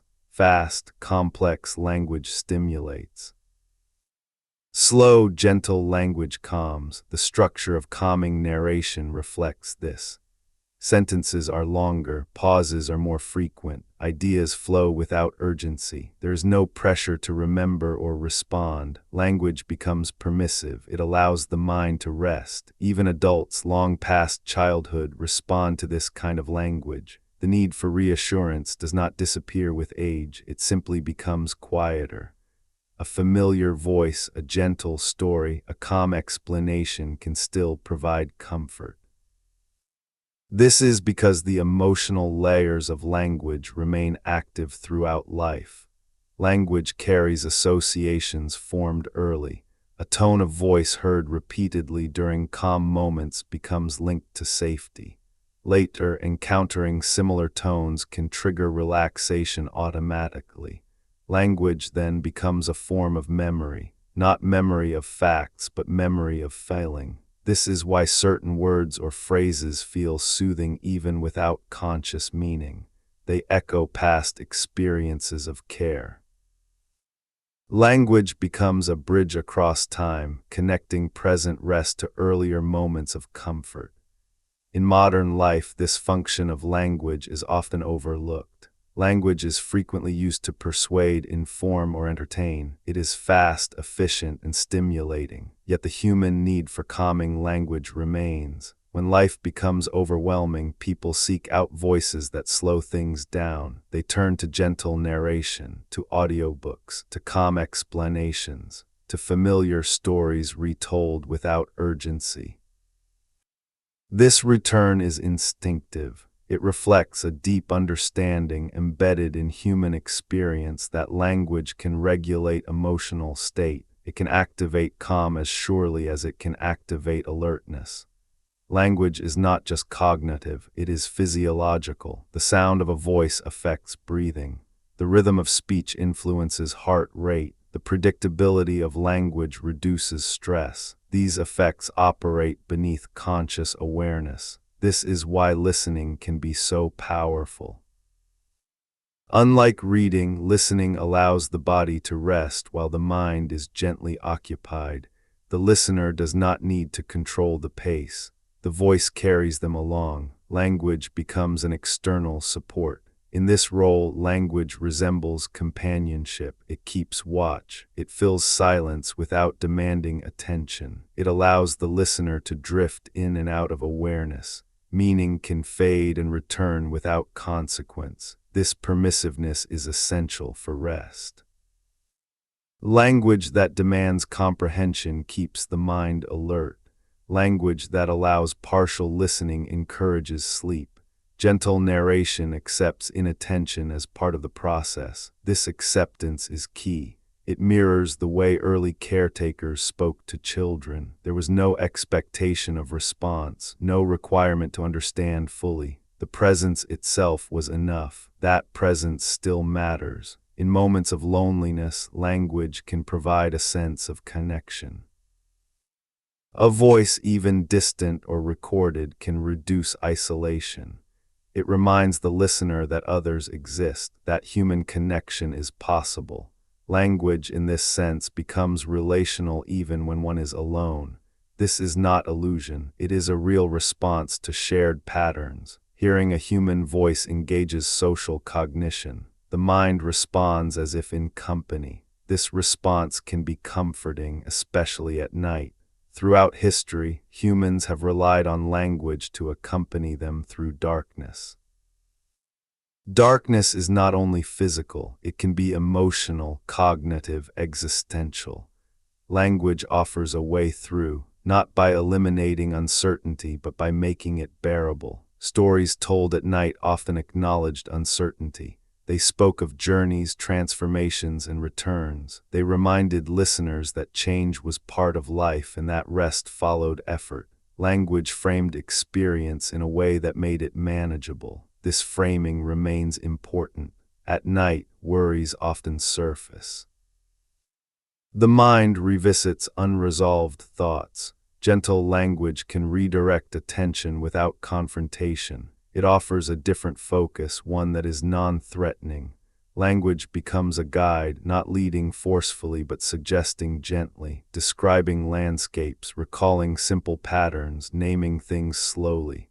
This guidance helps the mind disengage from urgency. In this way, language supports sleep indirectly. It does not command rest, it invites it. The invitation is subtle. It respects the listener's autonomy. It allows the transition to occur naturally. This respect is part of language's power. Language does not force experience. It shapes it through suggestion and association. It creates space rather than filling it completely. As humans continue to seek rest in an increasingly stimulating world, the role of calming language may grow more important. Technology accelerates communication. Information overload increases. Attention is constantly demanded. In response, the need for linguistic spaces of calm becomes more pronounced. These spaces are not escapes from language, but returns to one of its oldest functions: to soothe, to accompany, to reassure. Language does not always need to explain or persuade. Sometimes it only needs to be present. As the mind drifts deeper into rest, language does not disappear. It changes its shape. It loosens its structure. It slips quietly from the surface of awareness into the deeper layers of thought, where dreams, memory, and imagination live together without clear boundaries. Here, language becomes less rigid, less logical, and more symbolic. It no longer follows the rules of waking speech, yet it remains deeply influential. Dreams are not spoken in sentences, yet they are shaped by language.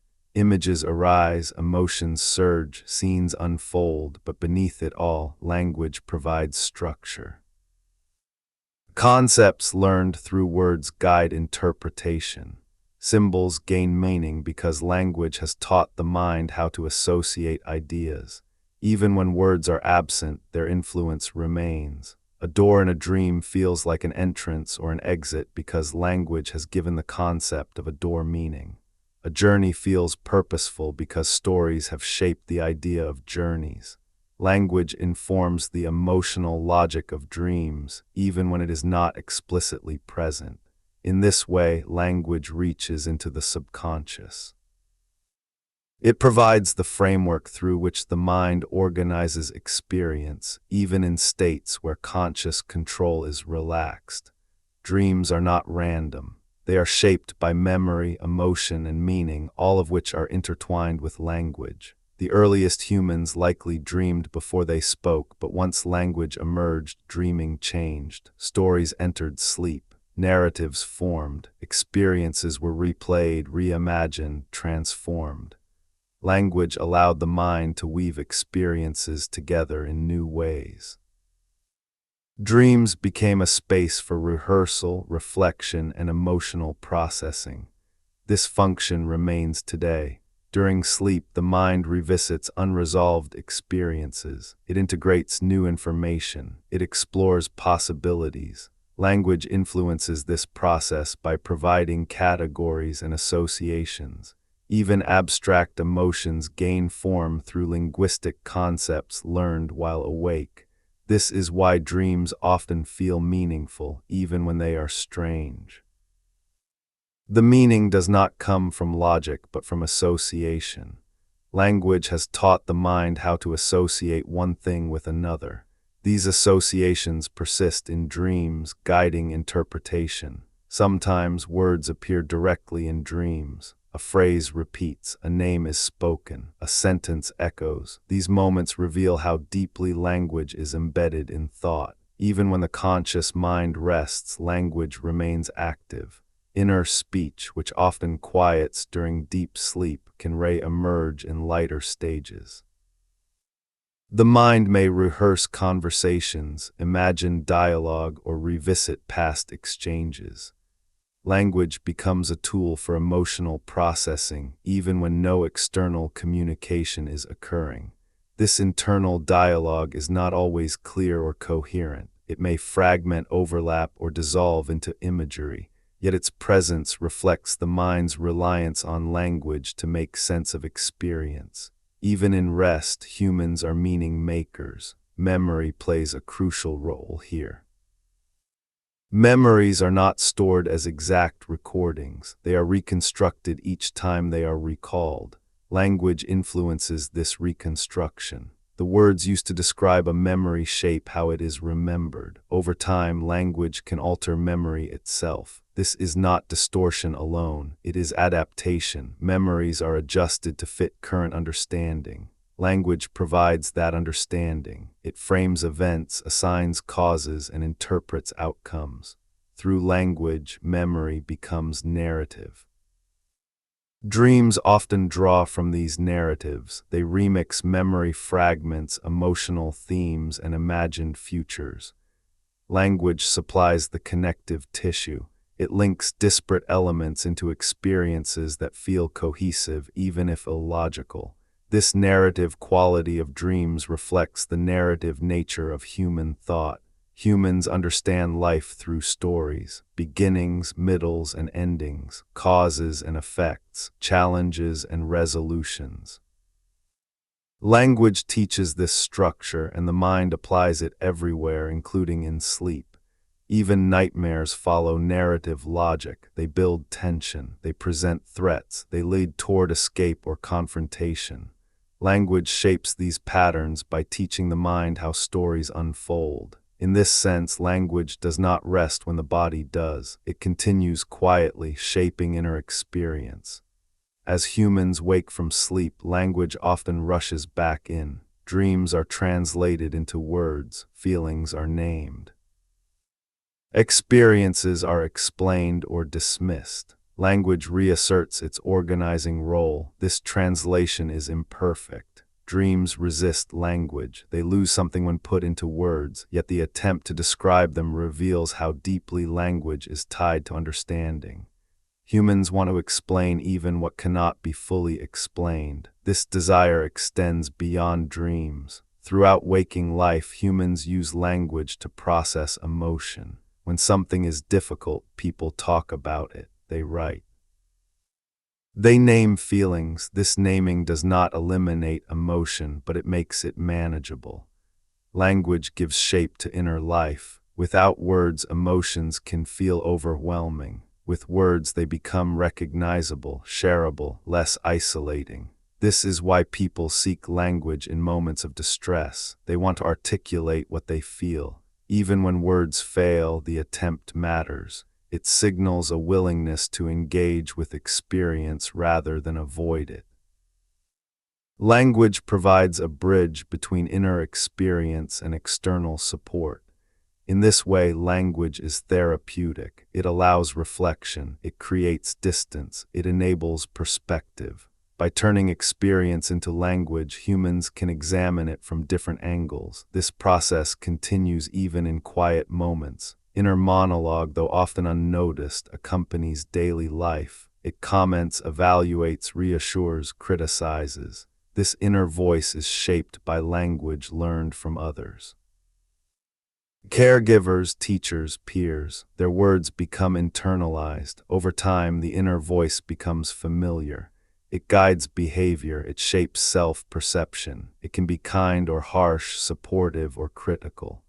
Language absorbed from the environment becomes language directed inward. This internalization has lasting effects. Positive language fosters resilience. Negative language can deepen self-doubt.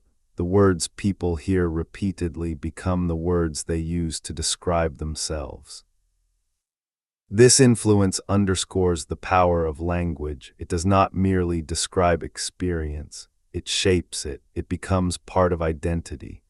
In moments of rest, when external demands fade, the inner voice becomes more noticeable. Thoughts surface, reflections emerge, language fills the quiet. This can be comforting or unsettling. For some, silence brings peace. For others, it brings rumination. Language can soothe or disturb depending on its tone and content. This is why calming language matters. Gentle narration, affirming phrases, and neutral descriptions can guide the inner voice toward rest. They offer an alternative to anxious thought patterns. Language becomes a tool for regulation. Humans have long used language deliberately for this purpose. Mantras, affirmations, repeated phrases. These forms of language are designed not to convey new information, but to influence mental state. Repetition creates familiarity. Familiarity creates calm. The meaning of the words may be secondary to their rhythm. This rhythmic repetition echoes early lullabies and chants. Language returns to sound and pattern. It bypasses analytical thought and speaks directly to the body. In this state, language becomes almost musical. It flows rather than argues. It suggests rather than insists. It aligns with breath. This alignment encourages relaxation. Language, once again, serves as companion. It stays with the mind as it drifts. It does not demand attention. It allows awareness to come and go. This permissive quality is essential. Sleep does not occur through force. It emerges when vigilance relaxes. Language that respects this process supports it. Language that intrudes disrupts it. The difference lies in intention. Language meant to inform stimulates. Language meant to soothe settles. Both have their place. Understanding this allows humans to use language more intentionally. They can choose words that calm rather than excite. They can select rhythms that slow rather than speed. They can create linguistic environments that support rest. This awareness is increasingly important in modern life. Constant exposure to stimulating language can exhaust the mind. News, notifications, arguments, demands, language becomes relentless. Without spaces of quiet language, rest becomes difficult. Creating such spaces is an act of care. It involves choosing what language to invite in, what voices to listen to, what words to repeat internally. These choices shape mental and emotional well-being. Language thus becomes part of self-care, not in a superficial sense, but in a foundational one. Words influence thought, thought influences feeling, feeling influences behavior. Language sits at the beginning of this chain. Returning to gentler forms of language reconnects humans with ancient practices. The same rhythms that soothed early humans around fires can still soothe today. The same patterns of repetition and reassurance remain effective. This continuity highlights the deep biological roots of language. Though language is cultural, its effects are physical. Sound affects the nervous system. Meaning affects emotion. Rhythm affects breathing. These responses are ancient. Language evolved alongside these systems. It learned to work with them, not against them. Harsh sounds signal alertness. Soft sounds signal safety. Language carries these cues. Understanding this helps explain why certain types of narration feel calming. They use lower pitch, slower pace, predictable structure. These features signal safety to the brain. They allow the body to relax. This is not learned consciously. It is felt instinctively. As humans lie at rest, listening to gentle language, the mind gradually loosens its grip on waking concerns. Thoughts become less defined. Language fades into background presence. Eventually, even that presence may dissolve. Sleep deepens. Dreams take over. Language continues to influence from below the surface, shaping imagery and emotion. In this way, language accompanies humans across states of consciousness, waking, resting, dreaming. It adapts to each state, changing form but never fully disappearing. As we arrive at the final part of this journey, we slow down even further. There is no longer a need to move forward or explain what comes next. This is a moment to rest within everything that has already been said, to let the story of language settle gently, like the final embers of a fire glowing quietly through the night. Language, after all this time, returns to silence, not as an ending but as a companion. Silence is not the absence of language, it is one of its oldest partners. Long before humans learned to shape breath into sound, they lived within silence. They listened to the wind, the movement of animals, the rhythm of water. Silence taught attention, it taught awareness. It created the space in which sound could matter. When the first human sounds emerged, they did not replace silence. They emerged from it. Every word still does. Between sentences, silence gives meaning. Between thoughts, silence allows reflection. Between breaths, silence restores balance. Language without silence becomes noise. Silence without language becomes emptiness. Together, they create rhythm. This rhythm is deeply human. In conversation, pauses signal care. They show listening. They allow emotion to surface. A silence held gently can say more than words ever could. Comfort, respect, understanding, these are often communicated without sound. This is why language is never only about speech. It includes what is left unsaid. It includes hesitation, timing, restraint. These elements are learned slowly through experience. They reflect emotional intelligence as much as linguistic skill. As humans mature, they often learn that silence is not something to fear. In youth, silence can feel awkward, uncertain. With time, it becomes spacious. It allows presence. It allows being together without performance. Language grows quieter but deeper. This depth toggle of language is visible in relationships. At first, words are used to discover. Later, fewer words are needed. Meaning is shared implicitly. A look, a pause, a familiar phrase. Language becomes compressed, efficient, intimate. This compression mirrors the arc of language itself. From early human communication, which relied on tone and gesture, to complex systems of speech and writing, and back again to subtle, minimal expression. Language expands when it must and contracts when it can. This flexibility is its strength. Throughout this journey, we have followed language from instinctive sound to global system, from communal fires to digital networks, from waking thought to dream and silence. What becomes clear is that language has never been separate from human life. It has grown alongside it, responding to every change. And now, as we rest at the end of this story, language becomes less about evolution and more about presence. At its deepest level, language is how humans acknowledge one another, a greeting, a name spoken softly, a word of reassurance. These moments matter more than grand systems or historical timelines. They are where language touches life directly. Even now, as you listen, language is doing something quiet. It is keeping you company. Not demanding attention, not asking for effort, simply existing alongside you. This is one of language's most gentle gifts. It can be there without asking anything in return. This companionship is ancient. Early humans listened to one another breathe in the dark. They recognized familiar sounds. They felt safe knowing others were near. Language did not need to explain. Presence was enough. That need has not disappeared. In modern life, where noise is constant and attention is fragmented, the human nervous system still seeks the same reassurance. A steady voice, a predictable rhythm, words that do not rush or demand. Language can provide that. This is why calm narration, gentle storytelling, and reflective speech resonate so deeply. They reconnect humans with an older rhythm of communication, one aligned with rest rather than urgency. This rhythm reminds the body that it is allowed to slow down.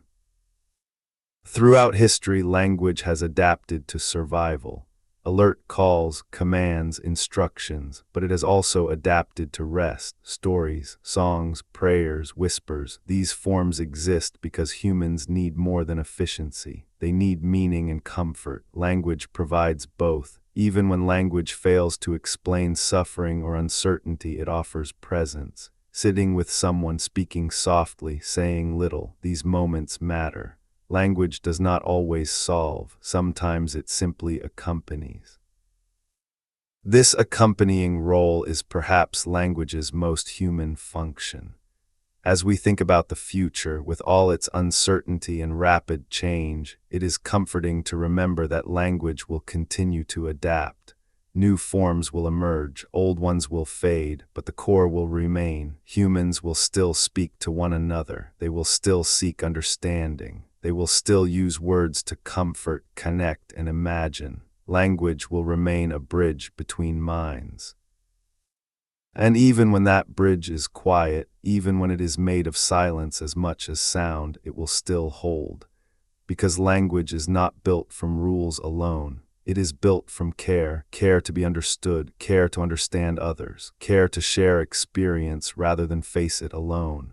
This care has guided language from the beginning. It guided the first human sound shaped by emotion. It guided the first story told at night. It guided the first mark made to remember. And it guides language still. As we reach the final moments of this narration, there is nothing more that needs to be added. Language has done what it set out to do. It has connected us across time, thought, and attention. It has carried us gently from the earliest breath to this quiet pause. Now it can rest, and as it rests, so can you. Before we close, if you've enjoyed this long, slow journey through the evolution of human language, please consider subscribing to the channel. It helps keep these calm stories alive and allows more people to find a place to rest, learn, and unwind. And if you'd like, leave a comment below and tell us where you're watching from. It's always wonderful to see how far these quiet stories travel. Thank you for listening, and good night.